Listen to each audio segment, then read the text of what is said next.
Picture this: a message carved into stone, a series of symbols so intricate they must mean something profound. Yet no one alive today can read them. Entire languages, entire ways of communicating have vanished from the face of the earth, leaving behind only fragments of their existence. These aren't just forgotten words. They're entire writing systems that once thrived, shaping cultures, recording history, and connecting people across generations. And then, poof, they're gone. How does something as fundamental as writing simply disappear? And why should we care about scripts that have been silent for centuries? The truth is, every lost script is a missing piece in the grand puzzle of human civilization. Think about the Indus Valley script, etched into seals and tablets over 4,000 years ago, a language that flourished in one of the world's earliest urban cultures, yet remains undeciphered to this day. Or Rongorongo, the enigmatic glyphs of Easter Island, carved into wooden tablets by a people who left behind no key to unlock their meaning. These aren't just academic curiosities, they're voices from the past screaming to be heard. When a writing system vanishes, it's not just words that are lost, it's stories, laws, beliefs, and the very essence of who those people were. But here's the thing, these disappearances aren't just ancient history. They're a stark reminder of how fragile our own cultural legacy might be. In a world where digital data can vanish with the click of a button, the story of these lost scripts feels eerily relevant. What if, centuries from now, someone stumbles upon a hard drive full of emojis and has no idea what any of it meant? The stakes are higher than we think. So today, we're embarking on a journey to uncover how these writing systems vanished, why their loss matters more than we realize, and what clues they might still hold about the civilizations that created them. This isn't just about the past, it's about understanding what it means to preserve the things that make us human. Writing is the invisible thread that weaves civilizations together, the tool that transforms fleeting thoughts into permanent records and collective memory into shared history. Imagine a world without it, no laws etched in stone, no literature passed down through generations, no way to preserve discoveries beyond the lifespan of a single human voice. That's the reality societies faced before writing emerged, and it's the fate that befell cultures whose scripts vanished without a trace. Every writing system is a mirror of the society that created it. Take cuneiform, pressed into clay tablets by the ancient Mesopotamians. It wasn't just for royal decrees or tax records. Those wedge-shaped marks captured myths, medical remedies, even complaints about bad copper shipments. These weren't just transactions, they were glimpses into daily life, proving that writing isn't merely functional, it's the heartbeat of a culture. When a script disappears, that heartbeat stops. Suddenly, we're left with artifacts but no instructions, like finding a music box with no key to wind it up. The loss goes deeper than inconvenience. Writing systems are time capsules of identity. The Maya glyphs, for example, didn't just record dates, they encoded an entire cosmology, aligning kings with gods and harvests with celestial cycles. For centuries, their meaning was locked away, leaving modern scholars to piece together a civilization's world, view like a jigsaw puzzle with half the pieces missing.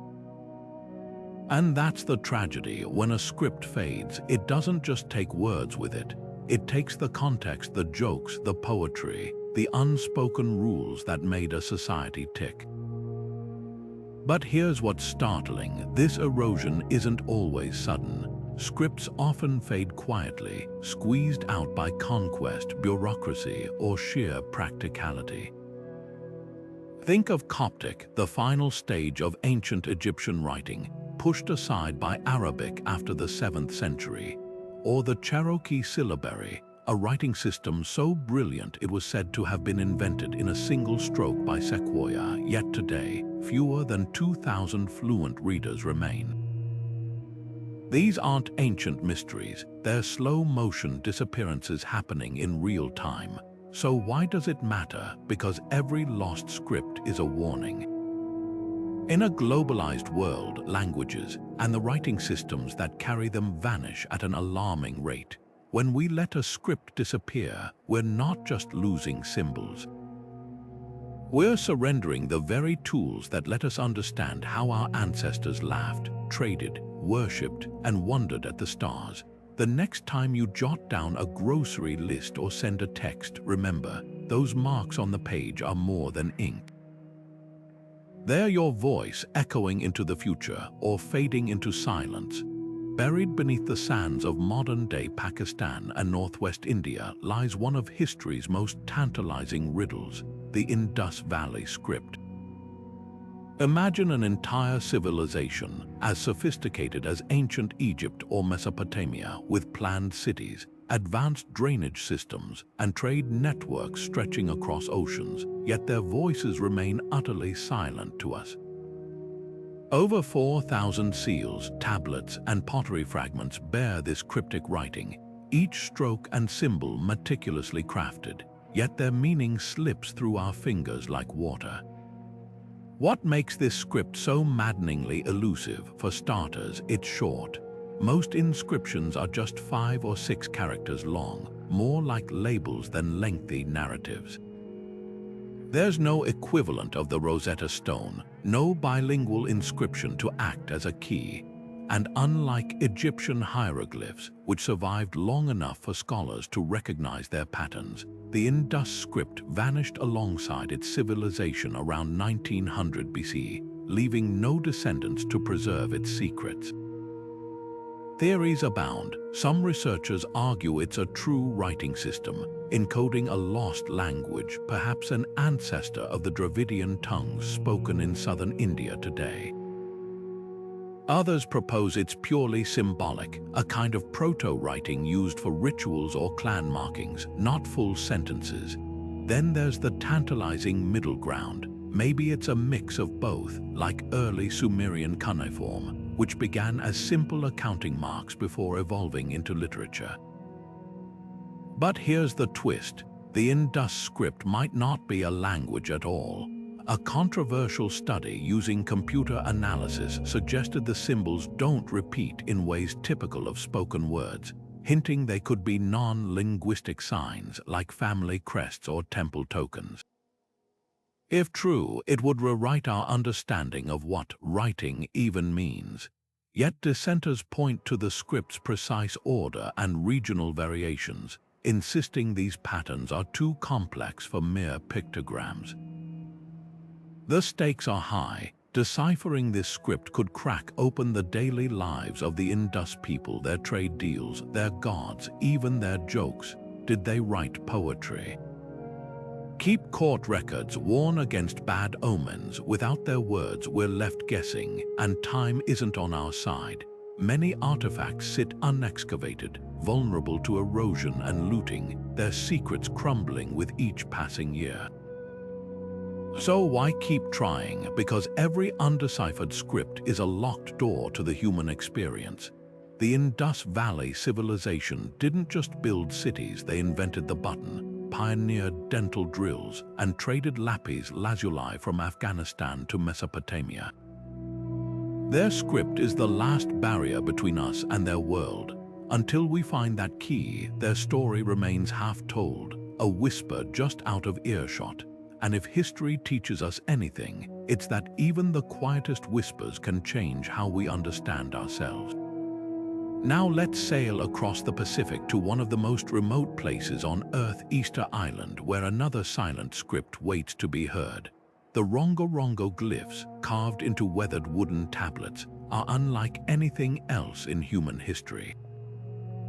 Imagine intricate rows of tiny figures, birds, fish, humanoid forms, all arranged in a bizarre, alternating pattern, as if the carvers were writing one line left to right, then flipping the tablet to write the next line upside down. It's a visual puzzle wrapped in a cultural enigma. What makes Rongorongo so haunting isn't just its undeciphered symbols, it's the story behind them. This wasn't a script lost to the slow erosion of time. It vanished in a heartbeat. When European missionaries arrived in the 1860s, they found a handful of elders who could still chant the glyphs aloud, but within decades that knowledge was gone. The last fluent readers died without passing on the key, leaving behind 26 known tablets scattered across museums worldwide. Some scholars believe these weren't just records, they were sacred objects, perhaps prayers to the island's famous Moai statues or genealogies linking chiefs to the gods. But here's the twist: Rongorongo might not even be writing in the traditional sense. Unlike the Indus script, which at least looks like language, these glyphs could be something far stranger. One theory suggests they're a form of ceremonial notation, like musical scores or dance instructions, meant to jog the memory of trained chanters rather than convey standalone messages. Others argue they're proto-writing, a bridge between symbols and true literacy, similar to the earliest Sumerian tokens. There's even a spine-tingling possibility that Rongorongo was invented independently after the islanders saw European writing for the first time, a desperate attempt to preserve their culture under colonial pressure. The tragedy of Rongorongo isn't just that we can't read it, it's that we know exactly when it fell silent. Easter Island society collapsed in a perfect storm of deforestation, slave raids, and disease, leaving the script orphaned. Today, modern linguists and computer scientists race against time, using AI to analyze stroke patterns and statistical repetitions. But without a living tradition to anchor their work, decoding Rongorongo is like trying to reconstruct a symphony from a single page of sheet music. Yet this isn't just an academic challenge. Those glyphs are the last echoes of a people who crossed thousands of miles of open ocean, who carved giants from volcanic rock, and whose story ended in a whisper. Every undeciphered line is a question. What wisdom did they try to preserve? What warnings did they leave behind? And most haunting of all, how many other scripts have vanished without even a wooden tablet to mark their passing? Long before the Mycenaeans etched their Greek into clay tablets with Linear B, another script whispered across the walls and pottery of the ancient Mediterranean, Linear A. This elegant system of swirling lines and angular symbols belonged to the Minoans, a civilization so advanced they built multi-story palaces with flushing toilets and vibrant frescoes, while much of Europe was still in the Stone Age. Yet for all their sophistication, their words remain a locked vault. What makes Linear so tantalizing is what we do know. Unlike the Indus script or Rongorongo, we've actually deciphered its successor, Linear B, adapted by the Mycenaeans to write an early form of Greek. You'd think that would crack the code, but here's the catch: Linear wasn't Greek. The Minoans likely spoke a language as unique as their island culture, one that left no descendants. So while we recognize the symbols for olive oil or sheep from administrative tablets, the rest is gibberish. It's like finding a grocery list where you can read the numbers but not the items. Theories spiral. Some linguists argue Linear recorded a pre-Greek Aegean language, perhaps related to it, Etruscan, or even the mysterious Hattic of ancient Anatolia. Others suggest it's a linguistic isolate, a tongue with no living relatives, making decipherment near impossible without a Rosetta Stone. Then there's the tantalizing possibility that it wasn't just for bureaucracy. A handful of inscriptions appear in religious contexts, libation tables, temple offerings, hinting that Linear might have been the sacred script of priestesses who danced with bulls and worshipped serpent goddesses. But the real mystery isn't just what Linear says, it's why it vanished. Around 1450 BC, the Minoan world shattered. The eruption of Thera, modern Santorini, likely triggered tsunamis and climatic chaos, weakening the civilization just as the Mycenaeans rose. By the time Linear B emerged, Linear A was already obsolete, its language suppressed or forgotten. The silence is deafening. Imagine if English disappeared tomorrow and future scholars could only piece together our culture through loanwords in Spanish. That's the gap we're facing with the Minoans. Yet fragments persist. A single bilingual inscription, a single stroke of luck could rewrite history. Until then, Linear A stands as a ghost in the archaeological record, a reminder that even the most brilliant civilizations can leave their stories half-told. And perhaps that's the lesson here. Writing isn't immortal. It survives only as long as there are voices to speak it. Before Rome carved its name across the ancient world, another civilization held sway over the Italian peninsula, the Etruscans. Masters of metallurgy, architects of sprawling necropolises, and traders whose influence stretched from the Alps to North Africa, they were the cultural powerhouse of their era. Yet today, their language teeters on the brink of silence. We can sound out Etruscan letters. They borrowed their alphabet from Greek colonists, but the words themselves might as well be echoes in an empty tomb. Here's what makes this disappearance so unsettling. Unlike the Indus script or Rongorongo, Etruscan isn't entirely undeciphered. Thousands of inscriptions survive, from temple dedications to wine labels. We know the word for wine was vinum, that clan meant son, even that they called their supreme god Tinia. But the deeper layers, the poetry, the laws, the jokes shared over those very wine cups are lost. It's like having a dictionary with only nouns, no verbs or context to stitch them into meaning. The Etruscans didn't vanish overnight. Their language faded through a slow, grinding process of cultural absorption. As Rome rose, Etruscan elites began raising their children bilingual, trading their flowing robes for togas, their script for Latin letters. By the 1st century CE, the Emperor Claudius, who penned a 20-volume Etruscan history now lost, was among the last fluent speakers. The language didn't so much die as dissolve, like salt in water, yet traces linger in unexpected places. That word, vinum, it seeped into Latin, then French, then English as wine. The Roman gladiatorial games probably adapted from Etruscan funeral rites. Even the iconic she-wolf statue, symbol of Rome's founding myth, was likely cast by Etruscan hands. Their language vanished, but their fingerprints are everywhere. The real tragedy isn't just the loss of Etruscan, it's what its disappearance reveals about cultural survival. Writing systems don't fade in a vacuum. They're casualties of power, prestige, and the brutal arithmetic of assimilation. When parents stop teaching their mother tongue to children, when scribes switch to the conqueror's alphabet, an entire way of thinking winks out. The Etruscans didn't just lose their words, they lost the lens through which they saw the world. And here's the haunting parallel: this isn't ancient history. Over half the world's 7,000 languages are endangered today, many with no written form at all. The forces that erased Etruscan economic pressure, political dominance, the lure of a more useful tongue are still at work. Every time a language goes silent, it takes with it unique ways of naming the stars, of classifying plants, of understanding time itself. The Etruscans remind us that scripts aren't just tools, they're the DNA of human thought.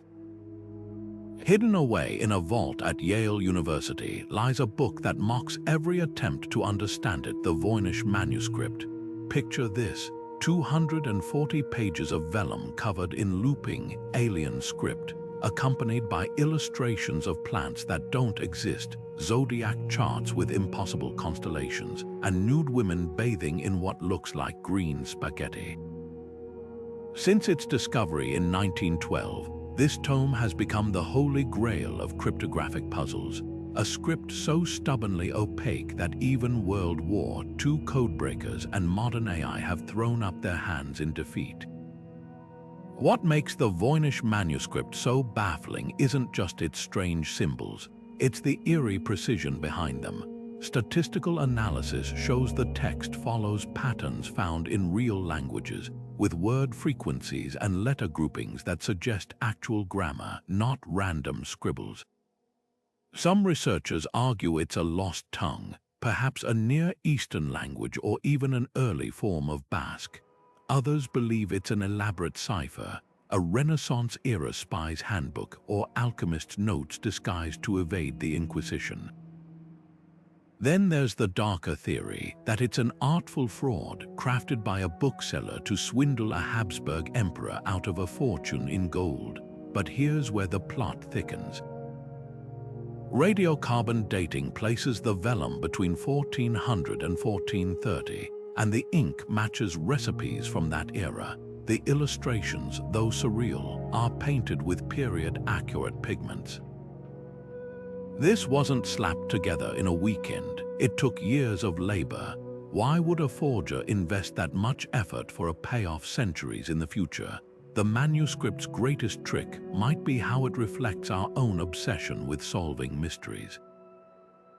Medieval scholars thought it was Roger Bacon's lost alchemy notes. Theosophists claimed it held Atlantean secrets. Today, machine learning teams train algorithms on its symbols, hoping for a breakthrough. Yet the more we study it, the more it resists. Unlike Rongorongo or Linear A, there's no cultural context to anchor it, no ruins, no related artifacts, just this single, solitary book whispering in a language no one remembers. Perhaps that's the real lesson of the Voynich Manuscript. Writing isn't just a tool for communication, it's a mirror. When we stare into its pages, we don't see the past. We see our own relentless need to make meaning out of the unknown, even when the unknown refuses to cooperate. Buried beneath the dust of Western Iran lies a script so ancient it predates the pyramids Proto-Ilamite, etched into clay tablets over 5,000 years ago. These aren't just early attempts at writing, they're the work of some of humanity's first accountants, traders, and bureaucrats, yet their messages might as well be written in starlight. While Mesopotamian cuneiform and Egyptian hieroglyphs evolved into full-fledged writing systems, Proto-Ilamite flickered out after just a few centuries, leaving behind over 1,500 tablets that modern scholars can barely scratch the surface of. What makes this script so enigmatic isn't just its age, it's the sheer abruptness of its disappearance. Unlike other early writing systems that transformed over time, Proto-Ilamite seems to have been abandoned mid-stride. The tablets, mostly inventory lists and trade records, show signs of increasing simplification, as if the scribes themselves were losing grip on their own system. Then, around 2800 BC, it vanished entirely, replaced by a completely different script, Linear Elamite, with no clear evolutionary link between them. It's as if an entire society collectively forgot how to write, then invented a new system from scratch. The mystery deepens when you realize Proto-Ilamite wasn't some isolated experiment. It emerged alongside Mesopotamia's earliest cuneiform, part of a burst of Bronze Age innovation stretching from the Indus Valley to the Mediterranean. Yet while cuneiform spread like wildfire, Proto-Ilamite remained stubbornly local, confined to a handful of Iranian settlements like Susa and Anshan. Some linguists argue it was never a full writing system at all, but a kind of proto-writing, a clunky administrative tool that collapsed under its own limitations. Others point to the script's sophisticated numerical notations, suggesting it was far more advanced than we give it credit for. But here's the real kicker. Proto-Elamite might hold clues to one of history's greatest linguistic puzzles, the Elamite language itself. Spoken for over 2 millennia in what's now Iran, Elamite has no known relatives, a linguistic orphan in a world of Indo-European and Semitic tongues. If we could crack Proto-Elamite, we might finally understand where this mysterious language came from and why it resisted all outside influence for so long. The obstacles are staggering. There's no Rosetta Stone, no handy bilingual inscriptions. The script symbols share vague similarities with early Mesopotamian signs, but their meanings diverge wildly. Even the tablet's subject matter, dry lists of sheep, grain, and textiles, offers few hooks for decipherment. It's like trying to reconstruct a novel from nothing but chapter titles. Yet there's hope. Recent imaging techniques have revealed hidden markings beneath the clay's surface, faint traces of erased or corrected symbols. These ghost signs suggest the scribes were struggling with the system themselves, perhaps adapting it on the fly. And that's the haunting truth lurking behind Proto-Ilamite silence. Writing isn't inevitable. Civilizations don't just progress in straight lines. Sometimes they take wrong turns, forget crucial innovations, or abandon tools that later generations must reinvent from scratch. So the next time you jot down a note or tap out a text, remember, those marks on the page are more than convenience. They're a thread stretching back to the very dawn of civilization, a thread that, for the scribes of ancient Iran, snapped all too soon. And in that snapping, we're left to wonder, how many other ways of thinking, of measuring, of remembering have vanished without even a clay tablet to mark their passing? High in the mountains of Oaxaca, where the air hums with the scent of chaparral and ancient stone temples rise from the earth, another writing system teeters on the edge of memory, the Zapotec Script. Carved into stelae and painted on pottery as early as 500 BCE, this was Mesoamerica's first known writing system, predating even the Maya glyphs by centuries. Yet today, its symbols stare back at us like half-remembered dreams, their meaning slipping through the cracks of time. The Zapotec Script wasn't just early, it was revolutionary. Unlike the later Maya system, which combined logograms and syllables into intricate word pictures, Zapotec writing was lean and functional. Most inscriptions are short names of rulers, dates tied to the sacred 260-day calendar, or brief dedicatory phrases. But don't let their brevity fool you. These glyphs were the backbone of a sophisticated state, the Monte Alban civilization, which flourished while Rome was still a village. They recorded conquests, alliances, even the names of defeated towns, proof that writing in the Americas wasn't just for priests or poets. It was a tool of power. So why did it fade? The answer lies in the quiet violence of cultural change. By the time the Spanish arrived in the 1500s, Zapotec writing had already retreated to the shadows, replaced by Mixtec pictorial codices and eventually the Latin alphabet. But its decline wasn't sudden.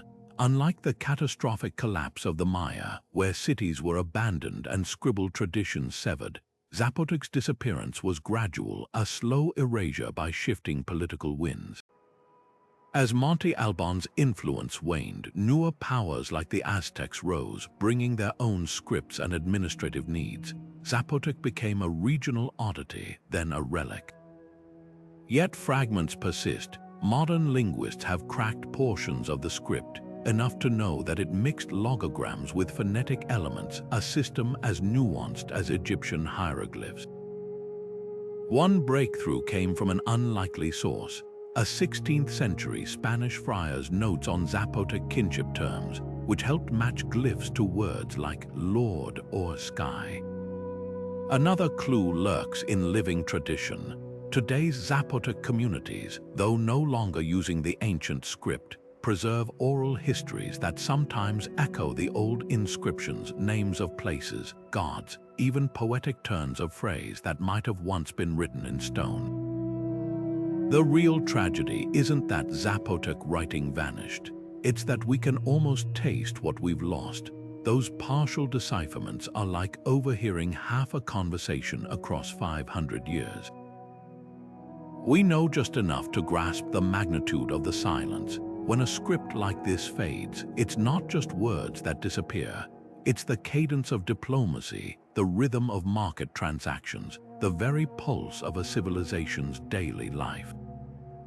And that loss ripples outward. Without these voices, the story of Mesoamerica tilts toward the conquerors, the empires, the last men standing, not the quiet innovators who wrote history's first drafts. But perhaps there's hope in those cracks. In Oaxacan villages, activists now teach children to write modern Zapotec in the Latin alphabet, keeping the language alive. Archaeologists pore over newly discovered stelae with multispectral imaging, teasing out faded glyphs. And every so often, a farmer's plow turns up another fragment of pottery, another whisper from a script that refused to die quietly. The Zapotec didn't just leave us puzzles, they left an invitation to listen closer, dig deeper, and remember that every mark on stone was once someone's urgent message to the future. Cut into the edges of weathered standing stones across Ireland and Western Britain, you'll find a script that looks more like tally marks than writing Ogham, the ancient alphabet of the Celts. Picture vertical lines crossed by shorter slashes, like tree branches stripped bare by winter. This wasn't just a way to record names or boundaries. It was a cultural fingerprint, a writing system so tied to the land that its letters are named after trees: birch, alder, willow, as if the very act of carving words into stone was an act of communion with nature. Ogham's brilliance lay in its simplicity. Designed to be carved along the sharp edges of stone pillars, each group of notches represented a different sound, a system so efficient it could be read by touch as easily as by sight. Most inscriptions are starkly practical grave markers, land claims, or memorials like the one at Tullicommon that reads, "Culmon the stonecutter lies here." But beneath that practicality hummed something deeper. Some stones bear cryptic phrases hinting at lost myths, like the warning carved near Killarney, "Beware the turning of the moon." Others invoke blessings from long-forgotten gods, their meanings blurred by time. So why did a script so perfectly adapted to its environment vanish? The answer lies in a collision of faith and power. When Christianity swept across Ireland in the 5th century, it brought Latin, the language of scripture and saints, along with a new way of writing, the quill and vellum. Ogham, rooted in pagan traditions and carved into immovable stones, couldn't compete with the portable, persuasive power of illuminated gospels like the Book of Kells. Monasteries became the new centers of learning, and the old ways of marking words literally lost their edge. Yet Ogham never truly disappeared. It retreated into the margins, literally. Medieval scribes copying Latin texts sometimes doodled Ogham in the corners of pages, a quiet act of cultural memory. Place names like Ballyowen, from Baal, meaning town, and Eogan, a name spelled in Ogham, kept the script's echoes alive.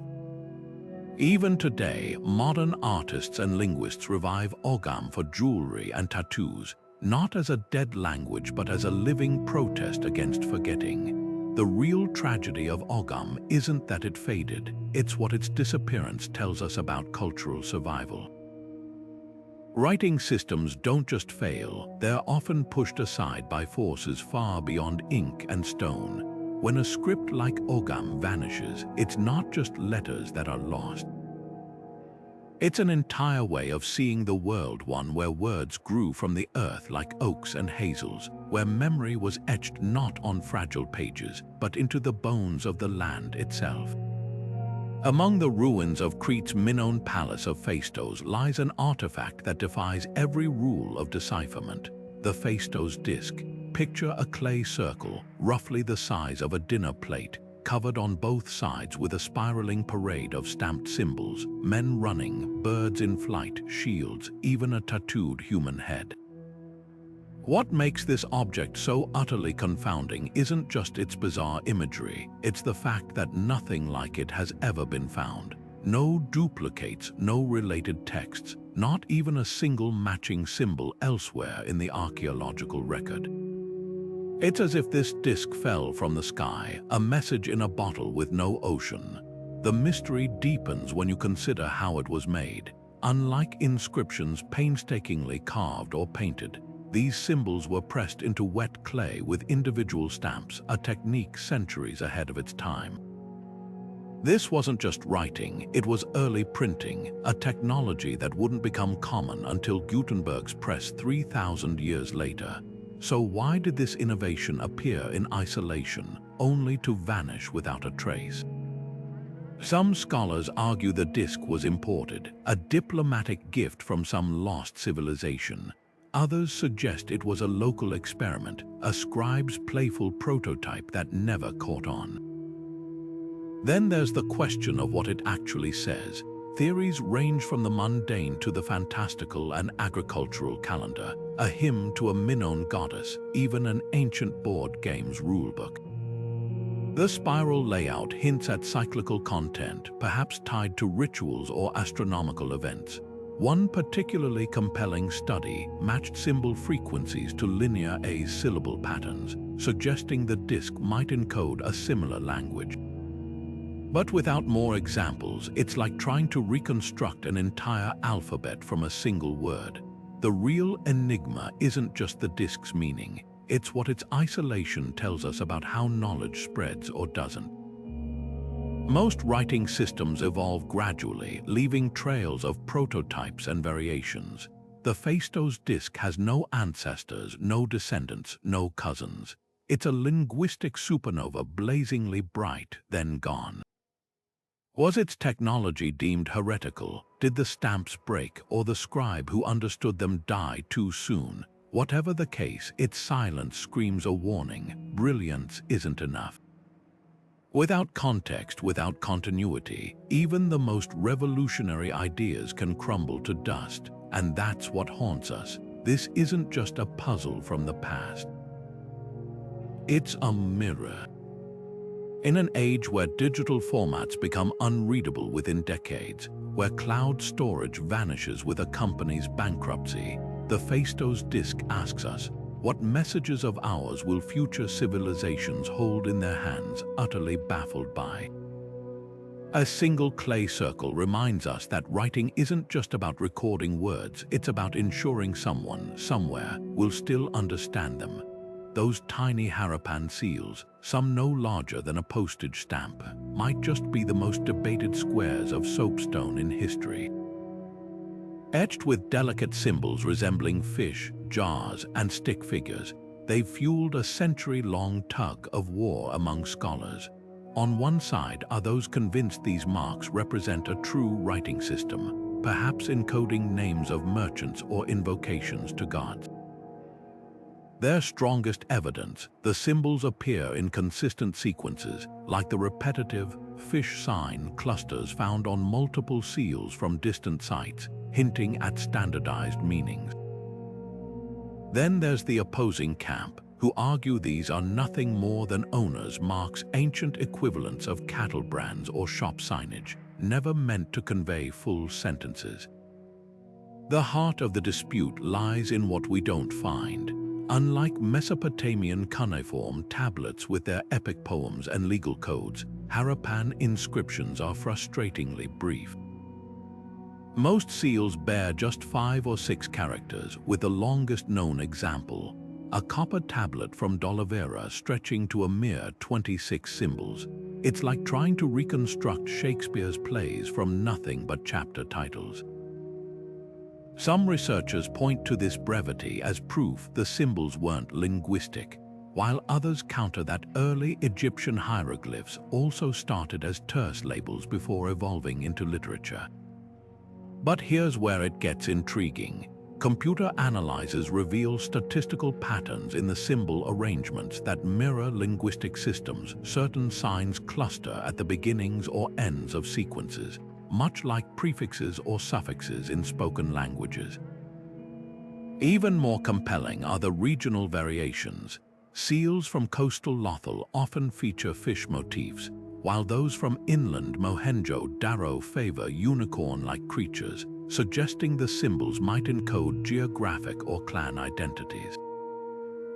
Then there's the Manda inscription, where the same sequence appears on seals found hundreds of miles apart, as if signaling a trade network's shared terminology. Yet skeptics highlight the absence of any clear evolution, unlike cuneiform, which visibly morphed from pictographs to abstract wedges over centuries. Harappan symbols remain stylistically static. Could this imply they were decorative rather than communicative? Not necessarily. The Indus Valley civilization thrived for nearly a millennium with remarkable stability. Their sewer systems and brick standards show they valued consistency. If their writing didn't evolve, maybe it was because it already worked perfectly for their needs. The most tantalizing clue might lie outside the Indus Valley. A handful of seals have turned up in Mesopotamian ruins, including one at bearing the familiar unicorn motif alongside cuneiform text. If these were trade goods, why stamp them with meaningless marks? Unless, of course, those symbols did communicate something: a maker's name, a cargo's origin, a prayer for safe passage across the seas. What's at stake isn't just academic bragging rights. Deciphering these seals could crack open the Harappan social hierarchy. Were they a society of bureaucrats, priests, or merchant kings? The answer might be hiding in plain sight, etched into those tiny stones, waiting for the right key to turn. Until then, the seals remain both artifact and enigma, whispering fragments of a language we can almost but not quite hear. Deep in the heart of Sudan, where the Nile carves a path through golden deserts, lies the ghost of a forgotten script, Moroytic. This elegant writing system, with its looping curves and sharp angles, once thrived in the kingdom of Kush, a civilization so powerful it toppled Egyptian pharaohs and built pyramids of its own. Yet today, we can read its words only in fragments, like hearing a song through a cracked wall. What makes Moroytic so tantalizing isn't just its beauty, it's the tantalizing almost of its decipherment. Unlike the Indus script or Rongorongo, we've actually cracked its alphabet. Thanks to bilingual inscriptions in Egyptian hieroglyphs, we know the sounds the symbols represent. But here's the catch: we still can't understand most of what it says. It's like having a key to a locked door, only to find the room inside written in code. The language itself, possibly related to ancient Nubian tongues, remains just out of reach, leaving us with royal titles and temple dedications, but none of the stories, laws, or daily chatter that bring a civilization to life. The script's disappearance is a puzzle wrapped in shifting sands. Kush's decline began with the rise of Aksum and the spread of Christianity, but Moroytic didn't vanish overnight. It lingered in temple inscriptions and royal decrees, clinging to tradition even as the world changed around it. By the 4th century CE, it was gone, replaced by Greek and Coptic in official use, then swallowed by the spread of Arabic centuries later. But this wasn't just a linguistic shift, it was cultural amnesia. The Kushites left behind over 800 known Moroytic inscriptions, yet their descendants, the modern Nubians, had no memory of the script until archaeologists began unearthing it in the 19th century. Now here's where the story gets urgent. Sudan's deserts are vast, and less than half of known Moroytic sites have been properly excavated. Hidden beneath the dunes could be the very thing scholars dream of: a lengthy bilingual text, perhaps a treaty or chronicle, that finally bridges the gap between sound and meaning. There are whispers of such a find already. In 2020, a team working at Sedenga uncovered a temple wall covered in Moroytic and hieroglyphs, yet funding shortages left much of it undocumented. Every sandstorm risks erasing another clue, but the stakes are higher than academic curiosity. Moroytic script isn't just words, it's a window into an African superpower that rivaled Rome, a kingdom where queens ruled as sovereigns and iron smelting fueled an industrial revolution. Without it, we're left seeing Kush through the eyes of its enemies, Roman accounts painting them as barbarians, Egyptian reliefs showing them as conquered foes. The script was their voice, their chance to tell their own story, and right now that voice is fading grain by grain back into the desert. Yet there's hope in the unlikeliest places. Modern Nubian scholars are leading the charge to reclaim this heritage, pairing linguistic analysis with oral traditions that might hold echoes of forgotten words. Meanwhile, AI is being trained to spot patterns in the script structure, searching for the grammatical rules that human eyes have missed. The key to Moroytic might not lie in a single Rosetta Stone, but in the collective power of persistence, technology, and the unwavering belief that no script and no people should be lost to silence. Imagine a writing system so ancient it was used to converse with the gods, etched onto turtle shells and ox bones with such precision that the cracks from heated bronze rods were believed to carry divine messages. This was China's oracle bone script, born over 3,000 years ago during the Shang dynasty, and it holds a distinction almost unique in human history. It never died. While the scripts we've explored vanished into oblivion, these angular pictographic strokes evolved directly into the Chinese characters used by over 1 billion people today. How did this system cheat the fate that swallowed so many others? The answer lies in a combination of cultural reverence, bureaucratic necessity, and sheer adaptability. Unlike the isolated scripts of Easter Island or the Indus Valley, oracle bone writing was never just a tool, it was sacred. Every crack interpreted by Shang diviners, every character carved by royal scribes, reinforced the idea that writing was a bridge between heaven and earth. When the Zhou dynasty overthrew the Shang around 1046 BCE, they didn't discard the script, they repurposed it, casting inscriptions onto ceremonial bronzes to legitimize their rule. This wasn't mere tradition, it was political theater. By preserving the writing system, new rulers could claim continuity with divine authority, turning glyphs into instruments of power. But survival required more than symbolism. Oracle bone script thrived because it evolved to meet changing needs. Early characters were stark pictographs, a horse drawn with 4 legs, a river rendered as wavy lines. Yet as society grew complex, so did the script. Abstract concepts emerged through clever combinations. The character for good paired the symbols for woman and child, while to listen combined ear and king. This flexibility allowed the script to absorb new words and ideas without collapsing under its own weight, unlike rigid systems like linear or Proto-Ilamite. The real turning point came with unification. When Qin Shi Huang standardized Chinese writing in the 3rd century BCE, he didn't invent a new script, he codified an evolution already millennia in the making. Suddenly, magistrates from the Yellow River to the Pearl Delta could read the same edicts, binding a vast empire together through shared characters. Contrast this with the fate of Etruscan or Moroytic, which fractured under the weight of Latin and Greek's imperial dominance.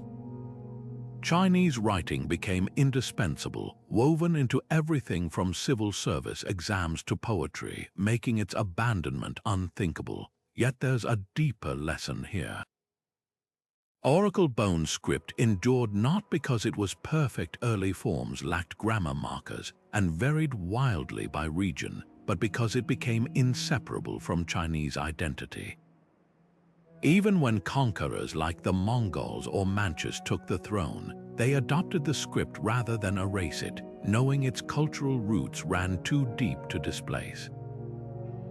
Today, when a child in Beijing learns to write mountain Chinese letter, they're tracing a shape nearly identical to the one Shang priests carved 30 centuries ago. That's not just linguistic continuity, it's a conversation across time. The ghosts of vanished scripts remind us how fragile written memory can be, but the oracle bones whisper something else. that writing survives when it becomes more than a tool, when it turns into a nation's soul. High in the Andes, where thin air whistles through ancient stone ruins, the Inca Empire built one of history's most enigmatic communication systems, not with ink or carvings, but with knots. The Quipu, a cascading array of colored cords, each twisted into intricate patterns of loops and hitches, looks nothing like traditional writing. Yet these deceptively simple strings may hold the administrative secrets of the largest pre-Columbian civilization in the Americas. Was it mere accounting, or could these knots encode poetry, laws, even histories, a language without letters? The Quipu's genius lay in its layered complexity. Each knot's position, the cord's color, even the direction of its twist carried meaning. Main chords branched into subsidiaries like a family tree, with clusters of knots representing numbers in a base 10 system units, tens, hundreds. Spanish chroniclers noted how Inca officials used quipus to track everything from grain stores to troop movements across a realm spanning 2,000 miles. One Jesuit priest marveled at administrators who could read a quipu blindfolded, fingers dancing over knots as swiftly as a scribe scanning parchment. But here's where the mystery deepens. Recent discoveries suggest quipus did more than tally potatoes or llamas. In a remote Andean village, researchers found a quipu whose structure defied numerical patterns, knots clustered in irregular groups, colors shifting without obvious fiscal logic. Meanwhile, colonial court records describe indigenous witnesses presenting quipus as legal evidence, unspooling narratives of land disputes or genealogies.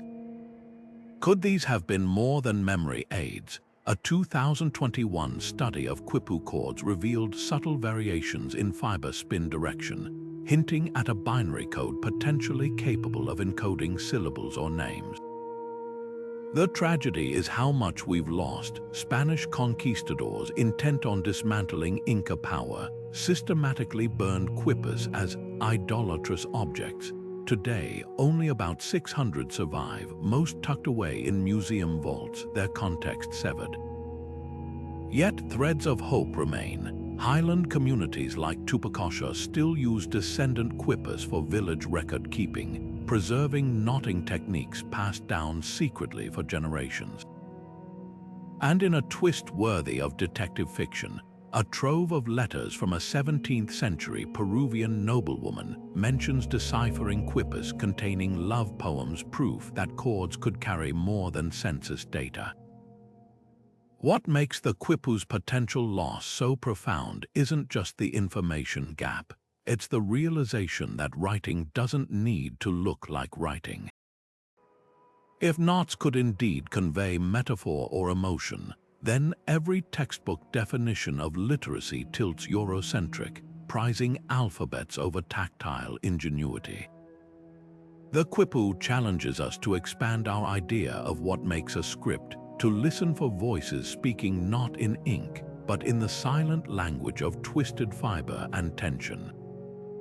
And perhaps that's the most haunting knot of all, the one that ties our understanding of history to the limits of our own imagination. Buried beneath the coastal sands of modern-day Lebanon lies a script that defies categorization, the Byblos Syllabary. Unearthed in the ruins of one of the oldest continuously inhabited cities on Earth, these enigmatic symbols carved on bronze tablets and stone slabs whisper of a forgotten linguistic experiment. Unlike the Rosetta Stone or Linear B, there's no bilingual inscription to act as a decoder ring, no living descendants to preserve its meaning, just a handful of inscriptions, each more cryptic than the last, teasing us with what might be the missing link between Egypt's hieroglyphs and the Phoenician alphabet that gave birth to nearly every writing system we use today. What makes the Byblos Syllabary so tantalizing is its timing.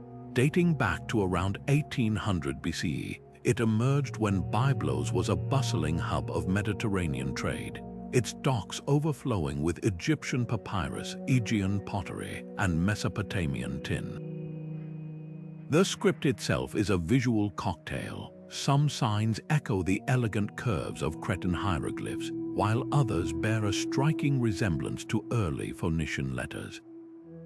One theory suggests it was a local adaptation of Egyptian writing, simplified by merchants who needed something faster than hieroglyphs but more precise than tally marks.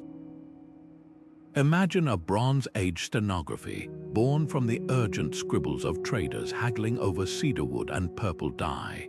Yet the script's very existence raises more questions than it answers. Why did it flourish in Byblos but leave no trace in neighboring cities? Was it a secret merchant's code, a temple script for recording rituals, or an abortive attempt at creating something entirely new? The few surviving inscriptions offer frustratingly little context. One tablet appears to list offerings to a deity, while another might be a royal dedication. But without understanding the underlying language, we're left guessing whether these are prayers, contracts, or even early love letters. The greatest tragedy of the Byblos Syllabary isn't just its obscurity, it's what its disappearance cost us. If this truly was the bridge between hieroglyphs and the alphabet, its loss severed a direct line to understanding how humanity made one of its greatest intellectual leaps. The Phoenician alphabet, with its sleek 22 letters, didn't spring fully formed from the ether. It was likely refined over centuries, with scripts like Byblos serving as prototypes that tested which symbols could survive the rough and tumble of international commerce. When the syllabary vanished, it took with it the trial and error process that turned pictographs into efficient abstractions. But here's the haunting twist: Byblos's script might not be entirely lost. In 2022, archaeologists working near the city's ancient harbor uncovered a fragment of pottery with previously unseen symbols, possibly a variant or precursor to the known syllabary. Meanwhile, computational linguists are using pattern recognition algorithms to compare its sign repertoire with other Bronze Age scripts, searching for hidden overlaps. Every new scrape of the trowel could be the one that finally cracks the code. Until then, the Byblos Syllabary remains a ghost in the archaeological record, a reminder that some of history's most pivotal innovations don't always leave footprints. Sometimes they vanish like words written in the tide.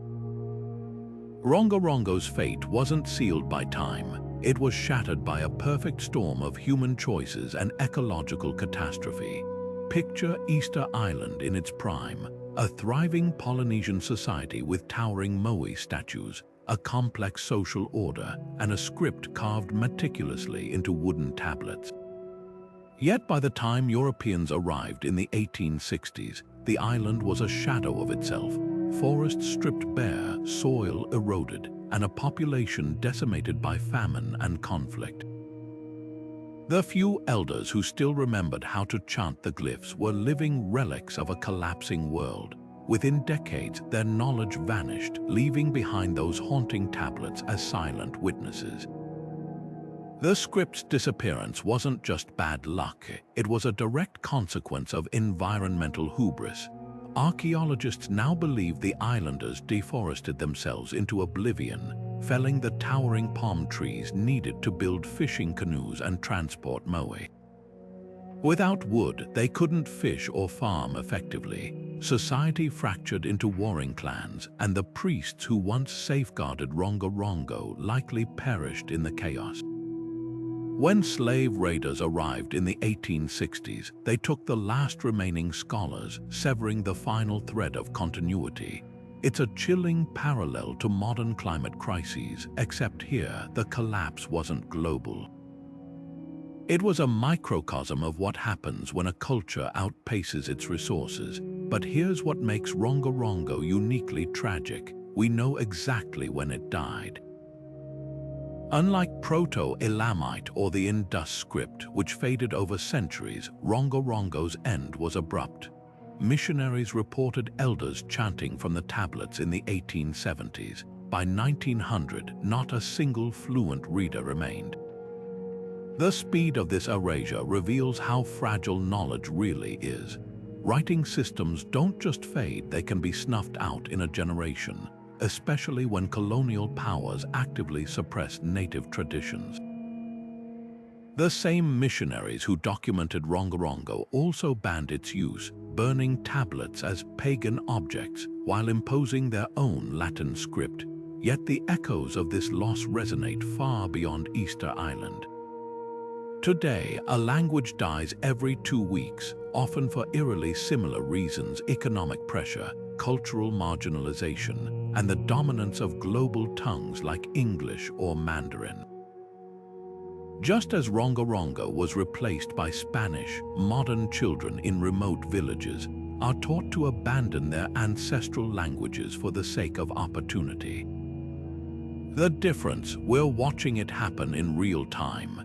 Linguists estimate that half the world's 7,000 languages will disappear by the next century, taking with them entire ways of seeing the world, unique taxonomies for plants, untapped medicinal knowledge, oral epics that have never been written down. What Rongorongo teaches us is that scripts aren't just tools, they're ecosystems. They depend on teachers and learners, on cultural institutions that value them, on environments stable enough to sustain their practice. When those supports crumble, writing doesn't just fade, it collapses, and once it's gone, no amount of digital archiving can fully resurrect the living tradition behind it. Those weathered wooden tablets aren't just artifacts, they're tombstones for a way of thinking and a warning we do well to heed. The story of vanished scripts isn't just about natural decline, it's often a tale of deliberate erasure. When Spanish conquistadors landed in the Americas, they didn't just seize gold and land, they targeted the very tools of memory. In Mesoamerica, where the Maya had perfected their glyphs over centuries, friars like Diego de Landa orchestrated public burnings of codices, reducing entire libraries to ash in the name of saving souls. One surviving account describes a bonfire so vast it lit up the town square for days. But this wasn't just religious fervor, it was a calculated strategy. Writing systems like the Maya script weren't merely records, they were the backbone of indigenous resistance, carrying legal titles to ancestral lands and chronicles of pre-colonial rulers. Silence those voices and conquest became permanent.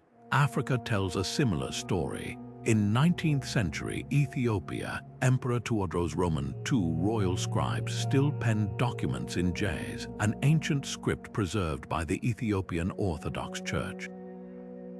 But when European colonial powers carved up the continent, they imposed Latin alphabets as administrative requirements, dismissing local scripts as primitive. The Bamum script of Cameroon, a brilliantly inventive system developed by King Njoya in the 1890s, was banned by French authorities who saw it as a threat to their linguistic control. Schools punished children for writing in their native characters, while newspapers were forced to print in French.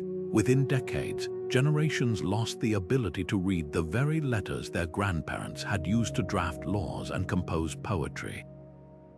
The mechanism of this erasure was often bureaucratic rather than violent. Colonial administrations demanded tax records, court proceedings, and birth certificates exclusively in European scripts, creating a stark choice: adapt or be excluded from civic life. In India, where scripts like Brahmi had birthed dozens of regional variations, British officials centralized education around English and Devanagari, marginalizing Tamil, Bengali, and other writing systems. The ripple effects were devastating. When a script vanishes from official use, it retreats first from markets, then from temples, and finally from kitchens, until all that remains are fading inscriptions on forgotten temple walls. Yet these losses weren't inevitable. In Paraguay, the Guarani language and its scribbled traditions survived centuries of Spanish rule because Jesuit missionaries, unlike their colonial counterparts, saw value in preserving indigenous literacy. They transcribed Guarani using Latin letters, creating a hybrid system that allowed the language to thrive. Similarly, the Cherokee Syllabary, invented by Sequoyah in the early 1800s, flourished because the Cherokee Nation printed newspapers and laws in their script, asserting its legitimacy against forced assimilation. These exceptions prove a crucial point. Scripts don't die naturally, they're murdered by policy. The legacy of these suppressions lingers today. Modern linguists estimate that over half the world's remaining scripts are endangered, many still reeling from colonial-era disruptions. But there's a quiet revolution underway. From Mali's efforts to revive the Tifinagh script of the Tuareg people to Canada's inclusion of Inuit syllabics on government documents, communities are reclaiming their written heritage. These aren't just symbolic gestures, they're acts of defiance against the idea that history must be written in the conqueror's hand. Because every resurrected script is a reclaimed voice, and every revived character is a bridge back to a world we were told to forget. Natural disasters don't just topple cities, they silence voices. When the volcanic island of Thera erupted around 1600 BCE, the blast was so colossal it triggered tsunamis that crashed into Crete, drowning Minoan ports in walls of water. But the real devastation came in the aftermath. The ash blotted out the sun for years, choking crops and collapsing trade networks. And with that collapse came the slow suffocation of Linear A, the script used by Minoan scribes to track shipments of saffron and olive oil, to record prayers to their serpent goddesses. Without merchants to keep accounts or priests to preserve rituals, the symbols carved into clay tablets became obsolete, then forgotten. It wasn't conquest that erased this writing system, it was climate chaos. The Maya faced a different kind of unraveling. By the 9th century CE, their cities were grappling with prolonged droughts so severe they're still visible in stalagmite records today. As reservoirs dried up, so did the ink on their codices. Scribes who once documented celestial events and royal bloodlines abandoned their posts, fleeing famine or war. In the chaos, bark paper books rotted in abandoned temples, while the few that survived were later burned by Spanish missionaries. But here's the chilling part: the Maya script didn't vanish overnight. It faded region by region as starving populations migrated or dissolved into smaller groups. By the time Europeans arrived, only a handful of priests in remote areas could still read the glyphs, and their knowledge died with them. Then there's the quieter, slower erasure. In the Indus Valley, shifting river courses may have disrupted the agricultural surplus that supported scribes and administrators. When your fields are buried under silt or your wells turn saline, survival trumps record-keeping. The Harapan's meticulous seals and tablets, once essential for tracking trade across thousands of miles, became relics of a more stable past. Unlike the volcanic fury that shattered Crete or the droughts that crippled the Maya, this was death by 1,000 cuts, a civilization unraveling grain by grain, until even its written words were ground into dust. Yet these disasters reveal an uncomfortable truth. Writing systems are fragile not just because of the catastrophes themselves, but because of what follows. A script isn't just marks on a surface, it's a living tradition, dependent on teachers and learners, on institutions that value it, on societies stable enough to sustain its use. When earthquakes flatten those institutions or droughts scatter those societies, the knowledge of how to read and write can vanish faster than the ink fades. But there's a twist. Some scripts defy even the worst disasters. Take Japan's kanji, which survived earthquakes, fires, and atomic bombs because the culture rebuilt around them. Or Greek, preserved through Byzantine earthquakes and Ottoman occupation by sheer stubbornness of tradition. The difference, a collective decision that these marks mattered enough to save. That's the real lesson of these vanished scripts. their fate wasn't sealed by disaster alone, but by whether anyone in the wreckage still believed they were worth remembering. Deciphering an ancient script isn't just about matching symbols to sounds, it's like trying to reconstruct a lost language with half the pieces missing. Take the case of the Indus Valley script, where researchers face a perfect storm of obstacles. First, there's the sheer scarcity of material. Most inscriptions are frustratingly short, just a handful of symbols, making it impossible to detect patterns in grammar or syntax. Compare that to the Rosetta Stone, which offered the same decree in 3 scripts, or Linear B, where archaeologists uncovered thousands of tablets crammed with inventories. Without a critical mass of text, even the most brilliant linguists are left grasping at shadows. But length isn't the only hurdle. Some scripts, like Rongorongo, suffer from cultural isolation. Easter Island's glyphs weren't just forgotten, they were severed from their context by collapse and colonialism. Imagine finding a page of sheet music with no idea what instrument should play it or what rhythm to follow. That's the challenge with scripts untethered from living traditions. Even when symbols resemble familiar objects, birds, fish, celestial bodies, their symbolic meaning might be entirely metaphorical, locked inside a world we no longer share. Then there's the problem of linguistic orphans.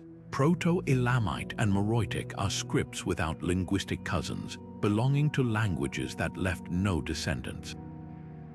Decipherment usually relies on comparing unknown scripts to known ones, tracing roots back to shared ancestors. But when a language stands alone, like a lone tree in a desert, linguists lack the comparative tools to crack its code. It's like trying to solve a crossword puzzle where every answer is in a language no one speaks anymore. Perhaps the most insidious barrier is structural ambiguity. The Phaistos Disc symbols spiral inward with no obvious starting point, while the Voynich Manuscript's words follow grammatical patterns that don't match any known language family. Some researchers argue these might not be writing at all, but cryptographic ciphers or even elaborate hoaxes. Without understanding the creator's intent, were they recording speech, encoding secrets, or crafting art? The very definition of script gets called into question.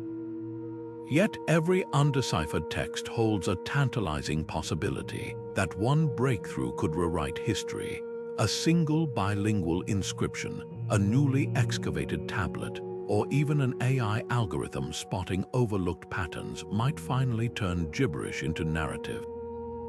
Until then, these scripts remain frozen dialogues, their voices muted but not entirely gone, waiting for the right listener to hear them. The silent fate of vanished scripts isn't confined to history books, it's unfolding right now in real time. Over 300 languages have gone extinct in the last century alone, and linguists estimate another half could disappear by the next. The forces that erased Etruscan and Rongorongo colonialism, globalization, and the relentless pressure to assimilate are still at work today, but with a terrifying acceleration. Consider the case of Tujia, a language spoken by millions in China's Hunan province just 2 generations ago. Today, fewer than 70,000 fluent speakers remain, most over 60 years old.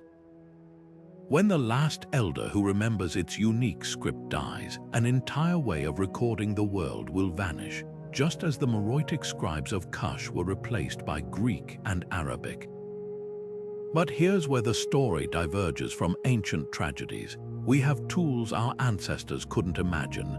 Digital archives like the Endangered Languages Project are preserving recordings, dictionaries, and even syntax trees for languages on the brink. In Norway, the Sami people have partnered with tech companies to integrate their Uralic script into smartphone keyboards and voice recognition software, ensuring it stays relevant in a digital age.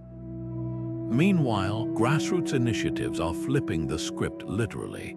In Mexico, Zapotec activists are using social media to teach their ancestral writing system to Gen Z through viral TikTok tutorials, blending ancient glyphs with modern memes. These aren't just preservation efforts, they're rebellions against the idea that scripts must bow to dominant languages to survive. Yet technology alone isn't enough. The real battleground is policy. When New Zealand made Maori an official language in 1987, it didn't just fund textbooks, it mandated bilingual road signs, court proceedings, and even TV broadcasts. Today, Maori script thrives on everything from government logos to pop music albums. Contrast that with the fate of Canada's residential schools, where Indigenous children were punished for writing in syllabics well into the 20th century.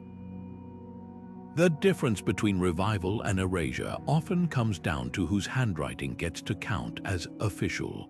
The most profound lesson from lost scripts isn't about linguistics, it's about power. Writing systems don't fade because they're inefficient. The Cherokee Syllabary was more adaptable to new technologies than English in the 19th century, with Cherokee newspapers using movable type decades before some European languages. Scripts die when their speakers are stripped of agency, whether by environmental collapse, conquest, or the slow suffocation of cultural marginalization. That's why modern efforts like Iceland's language policy, which blocks non-Icelandic words for new technologies like computer, miss the point. Preservation isn't about purity, it's about ensuring communities get to choose how their stories are told. So what does real protection look like? Ask the Bamum people of Cameroon, who lost their script under French rule but are now reviving it through comic books and street art. Or look to Hawaii, where immersion schools have brought the number of native Hawaiian script readers from a few dozen to over 20,000 in 30 years. These successes share one thread. They treat writing not as a relic, but as a living, evolving force. After all, Linear B didn't vanish because Greeks stopped writing, it disappeared when the palaces that trained scribes burned down. The antidote to script extinction isn't just documentation, it's creating ecosystems where writing matters, from classrooms to courts to pop culture. The ghosts of Rongorongo and Proto-Ilamite whisper a warning we can't afford to ignore. Every time a script disappears, it's not just words that are lost, it's a unique way of seeing, measuring, and making sense of the world. But unlike our ancestors, we see the storm coming. The question is whether we'll heed their silence before it's too late. Digital technology is rewriting the rules of decipherment, breathing new life into scripts once considered hopelessly lost. Where Victorian scholars pored over cuneiform tablets with magnifying glasses, modern researchers now deploy neural networks trained on thousands of ancient symbols. Take the case of Linear A. For over a century, linguists struggled to find patterns in its swirling glyphs. But in 2021, a team from MIT and Google's DeepMind applied machine learning algorithms originally designed for protein folding, discovering previously unnoticed repetitions in symbol sequences that hint at grammatical structure. The AI didn't translate the script, but it revealed something equally valuable, a roadmap showing where to look next. This technological revolution isn't limited to famous puzzles. Proto-Ilamite, that 5,000-year-old accounting system from Iran, is finally yielding secrets through multispectral imaging. By photographing tablets under 16 different light wavelengths, researchers at Oxford have detected faint traces of erased or overwritten symbols, the Bronze Age equivalent of a backspace key. These ghost signs prove the script was more dynamic than we thought, with scribes editing their work as they went. Meanwhile, in Australia, a startup is training AI on indigenous songlines, searching for mathematical patterns that might correlate with the dot and line symbols found in ancient rock art. The goal to determine whether these markings represent storytelling, navigation aids, or even an entirely unknown writing system. Yet for all its promise, technology faces a fundamental limitation. Machines need data to learn, and many lost scripts survive only in fragments. The Voynich Manuscript, with its single enigmatic copy, resists even the most advanced pattern recognition because there's nothing to compare it to. That's where citizen science comes in. Projects like the Decipherment engine at the University of Chicago crowdsource analysis, allowing thousands of volunteers to tag symbols and propose connections. When applied to Rongorongo, this human-machine hybrid approach identified 7 new glyph variants that had been overlooked in museum catalogs for a century. The most exciting breakthroughs might lie in cross-disciplinary pollination. Archaeolinguists are now borrowing techniques from genomics, treating scripts like DNA sequences that mutate over time. By mapping how Moroytic symbols evolved across different regions and eras, they've spotted dialectal variations that could finally help link the script to known Nubian languages. Similarly, astrophysicists have adapted star mapping algorithms to track how Indus Valley seal inscriptions changed between urban centers, revealing trade routes and administrative networks invisible to traditional archaeology. But technology's greatest gift may be preventing future losses. In Guatemala, Maya elders are partnering with Silicon Valley engineers to create 3D printed stelae engraved with glyphs, indestructible backups of inscriptions currently weathering away in jungle humidity. In Mali, where Phaistos script was nearly erased by French colonial policies, programmers have developed open-source fonts that let young Sahrawi activists type their ancestral alphabet on smartphones. These aren't just academic exercises, they're acts of cultural triage, using 21st century tools to heal wounds inflicted centuries ago. The race to revive lost scripts is about more than solving puzzles. It's about restoring voices to history's silent majority. For every linear B deciphered by mid-century scholars, there are dozens of scripts like Byblos or Isthmian that never got their ventris. Now, with AI as our collaborator and the internet as our archive, we stand at the threshold of a new era. One where the scribes of Kush, the merchants of Dilmun, and the priests of Phaistos might finally get to finish their sentences. The Cherokee Syllabary stands as one of history's most remarkable acts of linguistic defiance, a writing system not just preserved but resurrected against all odds. In the early 1800s, Sequoyah, a Cherokee silversmith with no formal education, single-handedly invented a script for his people's language. Within years, literacy rates among the Cherokee surpassed those of their European American neighbors, with newspapers like the Cherokee Phoenix rolling off printing presses in a script that hadn't existed a generation earlier.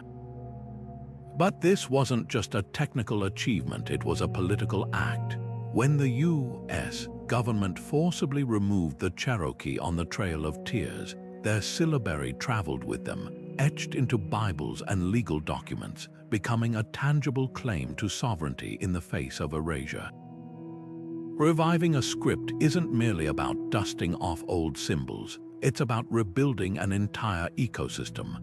Take the case of the Hawaiian language. By the 1980s, fewer than 50 children spoke Hawaiian fluently, and its traditional script was relegated to museum displays.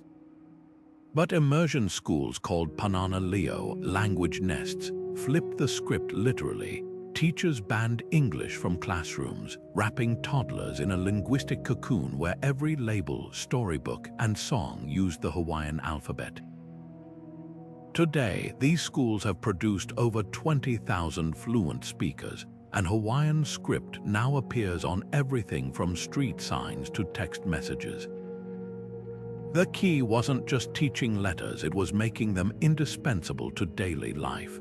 The stakes of these revivals go far beyond nostalgia. Writing systems encode worldviews in ways spoken language alone cannot. The Bamum script of Cameroon, for example, includes logograms reflecting concepts unique to its culture, like a symbol combining sun and discussion to represent truth, visualizing the belief that clarity emerges through collective debate. When colonial powers suppressed Bamum writing, they didn't just ban symbols, they severed a cognitive toolkit for conflict resolution. Modern revival efforts like Bamum comic books and smartphone apps aren't just preserving history, they're offering alternative ways to navigate contemporary challenges. Yet revival faces brutal practical hurdles. Many endangered scripts lack standardized fonts or keyboard layouts, forcing communities to improvise. The Voynich script of North Africa's Amazigh people was absent from digital platforms until activists collaborated with Unicode to create typing systems. Others grapple with generational divides. In New Zealand, Maori elders fluent in Tamoko traditional tattoo script struggle to interest tech-savvy youth, until artists began blending ancestral glyphs into streetwear and augmented reality filters, bridging the gap between sacred and viral. What makes these efforts vital isn't just cultural pride, it's justice. For centuries, dominant powers weaponized script suppression as a tool of control. Canada's residential schools punished Indigenous children for writing in syllabics, while Turkey banned Kurdish script until the 1990s. Reclaiming writing systems today is a form of reparations, correcting the historical record by ensuring marginalized voices aren't just heard, but seen in their own hand. When the Cherokee Nation recently restored its syllabary to official documents, it wasn't symbolism, it was the return of a stolen right. The lesson from these revivals is clear: scripts don't disappear because they're obsolete. They vanish when their communities are denied the power to sustain them. But when people like Sequoia or the Hawaiian immersion teachers refuse to let that happen, something extraordinary occurs. A single act of defiance, a carved symbol, a child's homework, a protest sign in ancestral letters becomes a ripple that outlasts empires, because writing isn't just about communication. It's about insisting in ink and pixels and stone, we are still here. Archaeology isn't just about unearthing pottery shards or crumbling walls. It's a high-stakes treasure hunt for the very keys to lost languages. Picture this: in 2022, a farmer in Turkey's Bogaskari region stumbled upon a broken clay tablet while plowing his field. What looked like a piece of rubble turned out to be a Hittite diplomatic letter, preserving a 3,000-year-old peace treaty in cuneiform. Moments like these aren't just lucky breaks, they're reminders that every shovel of dirt could reveal a missing chapter in humanity's story of writing. The real magic happens when technology meets tradition. Take the sunken city of Heraklion off Egypt's coast, where marine archaeologists recently recovered a slab inscribed with Greek and hieroglyphs side by side. While not another Rosetta Stone, its bilingual text offered fresh clues about how Egyptian scribes adapted their sacred symbols to interact with foreign traders. Underwater sites like this are particularly precious, sealed in oxygen-deprived layers of silt. Artifacts avoid the erosion that plagues land excavations, preserving ink and pigment that would have vanished on dry land. But breakthroughs aren't limited to famous sites. In the jungles of Guatemala, LIDAR scans have exposed thousands of previously unknown Maya structures, many adorned with glyphs that challenge old assumptions. One pyramid steps bore a dedication to a female ruler previously erased from history, her name meticulously chiseled out by rivals but still faintly legible beneath centuries of moss. These aren't just corrections to the historical record, they're proof that writing systems were often battlegrounds, where conquest meant literally scratching out the loser's version of events. The pace of discovery is accelerating in unexpected ways. AI now scans satellite imagery for telltale signs of ancient settlements, flagging potential dig sites before a single trowel hits the ground. In Xinjiang, where the Tarim mummies were found with tattoos resembling undeciphered Tocharian script, geneticists are cross-referencing DNA with linguistic patterns to trace how writing migrated along forgotten trade routes. Even humble tools like multispectral imaging, originally developed for cancer detection, can resurrect faded ink on parchment or reveal palimpsests where medieval monks scraped away pagan texts to reuse the vellum. Yet for all our tech, some of the most thrilling finds still hinge on human curiosity. When a team in Oman noticed peculiar markings on a cave wall in 2019, they initially dismissed them as random scratches. Months later, a philologist recognized them as early South Arabian letters likely left by a caravan guard 3 millennia ago, his graffiti preserving a dialect previously known only from a handful of inscriptions. It's a humbling lesson. The next great linguistic clue might be hiding in plain sight, waiting for the right pair of eyes to see it not as noise, but as a voice from the silence. What makes these discoveries so urgent isn't just their academic value, it's the race against time. Looters, climate change, and urban sprawl erase archaeological contexts faster than we can document them. The recently deciphered Kushan script from Central Asia was nearly lost forever when the only known inscriptions were dynamited by the Taliban in 2001. Archaeologists managed to salvage fragments, but the incident underscores a brutal truth. Every vanished script takes with it irreplaceable insights into how our ancestors thought, traded, and dreamed. The irony is poetic. After centuries of dismissing oral cultures as illiterate, we're realizing how much writing itself depends on fragile ecosystems of knowledge. A single tablet can rewrite history, but only if we're listening, and only if we get there before the sands or the sea or the march of progress swallow it whole. Deciphering a lost script isn't just an academic breakthrough, it's a Pandora's box of ethical dilemmas. Imagine this: after decades of work, linguists finally crack the code of the Indus Valley script, only to discover it contains sacred hymns still revered by modern communities in Pakistan and India. Who gets to decide how those words are shared, interpreted, or even monetized? The descendants who consider it ancestral wisdom, the scholars who devoted their lives to decoding it, or the governments whose borders happen to contain the ruins where the tablets were found. This isn't hypothetical. When the Maya glyphs were deciphered in the late 20th century, it sparked fierce debates between archaeologists, indigenous groups, and Latin American nations over who had the moral right to narrate that history.